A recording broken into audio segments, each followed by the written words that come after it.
अभी भी बहुत कुछ बाकी है। कैसे बचे ईश्वर के प्रकोप से 2025 में? क्या सचमुच 2025 में ईश्वर का प्रकोप आने वाला है? क्या यह समय मानवता के अंत का संकेत है या किसी नए आरंभ का? दोस्तों, यह वीडियो आपके जीवन की दिशा बदल सकता है, क्योंकि जो बातें आप आज सुनने जा रहे हैं वे केवल भविष्यवाणी नहीं बल्कि चेतावनी भी हैं। तो बने रहिए अंत तक और जानिए कैसे बच सकते हैं हम आने वाले संकट से, और क्यों अभी भी बहुत कुछ बाकी है। मानव इतिहास गवाह है कि हर युग में कुछ ऐसे क्षण आते हैं जब पूरी मानवता ठहर जाती है और एक सवाल बार बार पूछती है, अब आगे क्या होगा? क्या यह ईश्वर का प्रकोप है? और अगर हां, तो इससे कैसे बचा जाए? आज जब हम 2025 के द्वार पर खड़े हैं तो यह सवाल और भी प्रासंगिक हो गया है। चारों ओर अशांति, असुरक्षा और अनिश्चितता का वातावरण है।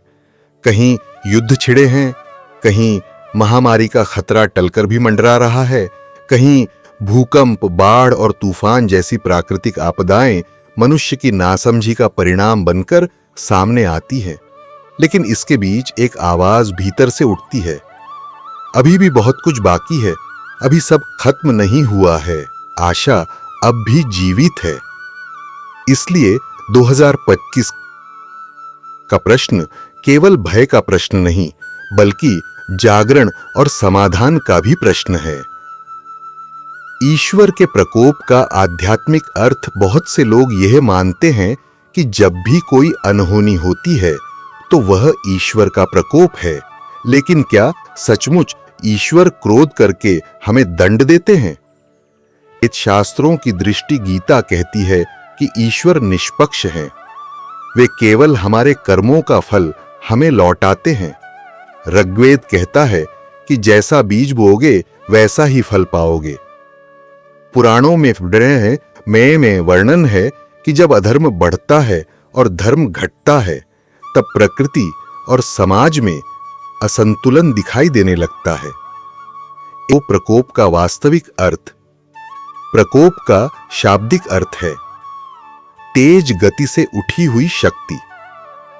जब मनुष्य लोभ, हिंसा, पाप और अधर्म में डूब जाता है तब ब्रह्मांड की शक्तियां असंतुलन को दूर करने के लिए प्रतिक्रिया करती हैं।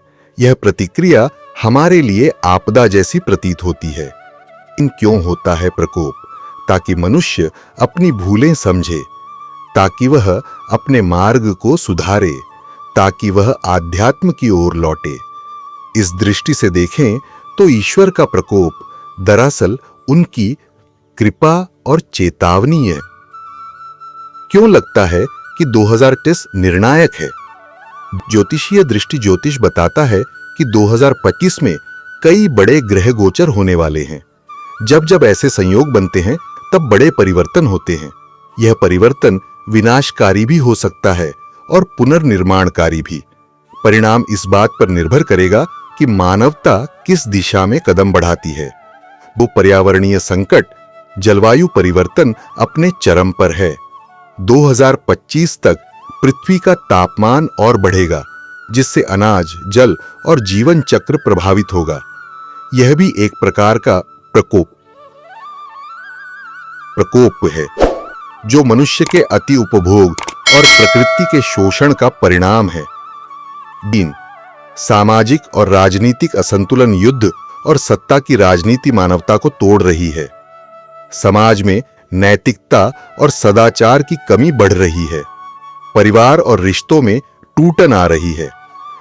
तकनीक और मनुष्य का संघर्ष, कृत्रिम बुद्धिमत्ता, मशीन और तकनीक का उपयोग अगर विवेकहीन हुआ तो यह वरदान नहीं, अभिशाप बन सकती है। इस प्रकार 2025 केवल एक साल नहीं है बल्कि एक चेतावनी और अवसर है। ईश्वर का प्रकोप, डर या चेतावनी? जब भी आपदा आती है तो सबसे पहले मनुष्य डरता है। वह सोचता है अब सब खत्म हो जाएगा। लेकिन अगर ध्यान से देखें तो आपदा के भीतर ही चेतावनी छिपी होती है। डर क्यों लगता है?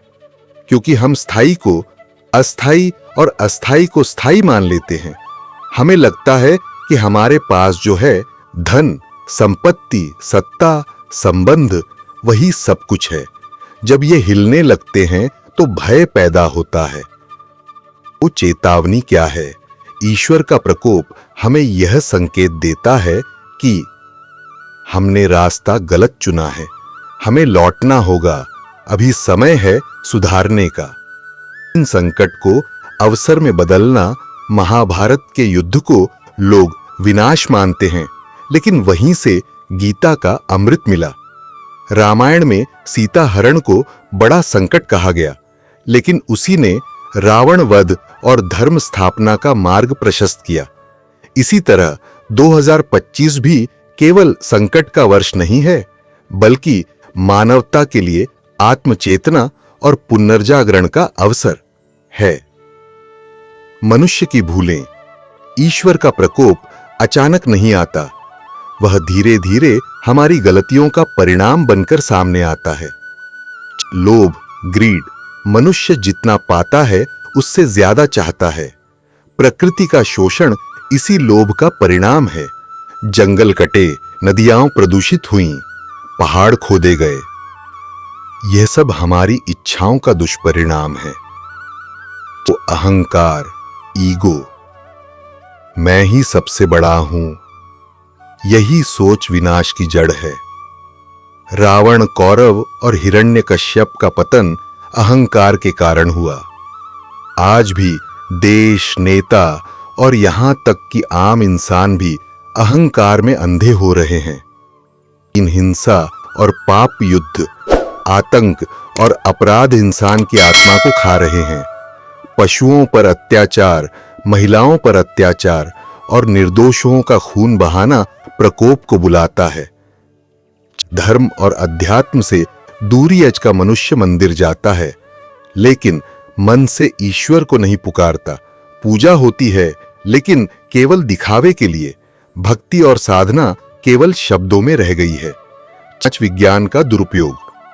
विज्ञान का उद्देश्य जीवन को आसान बनाना था, लेकिन हमने उसका उपयोग हथियार बनाने में किया। तकनीक से मनुष्य जुड़ सकता था, लेकिन आज वह अलग थलग हो रहा है। मोबाइल और इंटरनेट ने सुविधा दी, लेकिन साथ ही अशांति भी फैलाई। इन सभी भूलों का परिणाम प्रकोप बनकर सामने आता है। कैसे बचें ईश्वर के प्रकोप से? अब प्रश्न है, क्या हम कुछ कर सकते हैं? क्या हम ईश्वर के प्रकोप से बच सकते हैं? उत्तर है हां, बिल्कुल।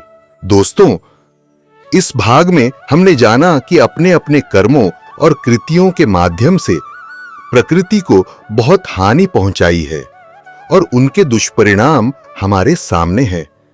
लेकिन अगले भाग में हम जानेंगे कि इससे बचने के उपाय क्या-क्या हो सकते हैं। तो इस वीडियो को अधिक से अधिक लोगों तक जरूर शेयर करें, ताकि आपका एक छोटा सा सहयोग पूरे समाज और देश को धीरे-धीरे परिवर्तित कर सकता है। अगले भाग के लिए हमारे साथ बने रहिए। धन्यवाद।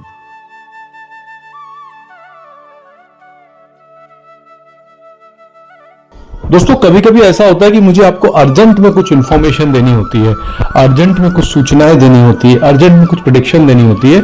तो बहुत सारे लोग यूट्यूब वीडियो का वेट करते हैं, जो संभव नहीं हो पाता है। तो उसके लिए हमने एक व्हाट्सएप चैनल बनाया है, और व्हाट्सएप चैनल पे मैं डेली का डेली अपनी जो सूचनाएं हैं या वाणी है या पोस्ट है उसको शेयर करता हूं। तो उसका लिंक नीचे दिया, बस उसको आपको ज्वाइन बटन दबा के ज्वाइन कर लेना है। इससे क्या होगा कि आपको जो इन्फॉर्मेशन लंबी दूरी में मिलने वाली होती है लॉन्ग वीडियो में, वो शॉर्ट में मिल जाएगी। तो बहुत उपयोगी है। डिस्क्रिप्शन में लिंक दिया हुआ है, कमेंट में लिंक दिया हुआ है, ज्वाइन कर लीजिए।